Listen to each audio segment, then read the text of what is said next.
Time now for your forewarned weather with Chief Meteorologist Alana Brophy. All right, I remember when Saratoga Springs was hardly anything. Nothing. Vacant land. Yes, we and used now to look at it today. Yes, indeed. We could keep talking about this, but there is such a boom out there. Yeah. All right, Alana. A huge boom, and I also love that police chief because he's like, I'm like the dad. I think Glenn's like the dad in this family. Like, right? He's got a lot to take care of. He's got to run the It's show. not an age thing. Well, It's that's not what an it age feels thing. like. It's that you're just so mature, Glenn. Yeah, that's what He it is, keeps the Alana. show moving. Emily, you and I would just chat.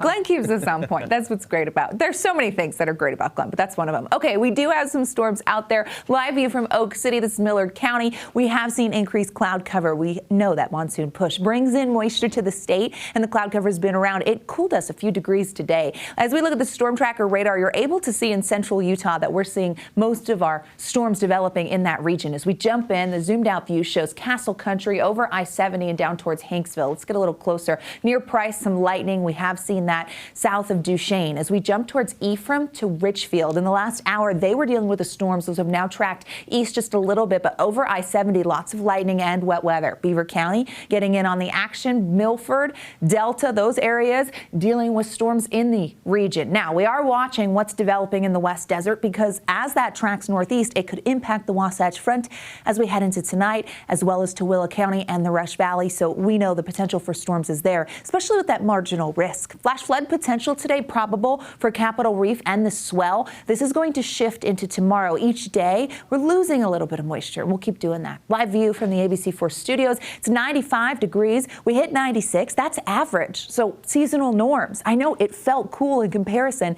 to the last several days as we were dealing with triple digits. 90s in Logan and Provo. We've hit 100 in Moab, 104 in St. George, dropping with the cloud cover. We were at 107 an hour ago. So those clouds are building, and that means the storm potential for the Southwest Desert, it's there, unstable with all that daytime heating. 90s turning into 80s.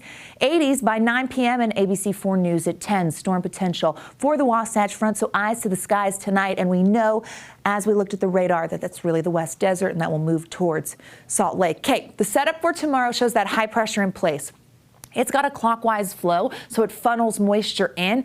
High pressure is the dominating factor of the weather story because that's where we were seeing the heat. Now that moisture coming in, but it is going to slightly start to diminish as we get into Thursday. But the chance of storms holds on for tomorrow. Futurecast shows you what I mean. Let's put this into motion. Watch the clock in the corner of your screen. Wasatch Front by 8 p.m. Salt Lake County. You could see some gusty winds and a storm roll on through. Central Utah sees spotty activity. We lose daytime heating overnight. Partly cloudy skies expected, but quieter conditions. Into tomorrow, though, we're off to the races. 3, 4, 5 o'clock. We've got storms popping up, isolated in nature. Eastern Utah, central Utah, and the West Desert have potential, so we can't rule it out along the Wasatch Front, but it does look slightly quieter for the Wasatch Front, but storms won't be gone from the state. We do see drier air moving in as we get towards the end of the work week. Okay, flash flood potential possible for the swell, Capitol Reef, and Bryce Canyon, easing off of eastern Utah and the far south. Moisture tracker, as we put this into motion, shows you what's happening. The green you're seeing is moisture, drier conditions over Utah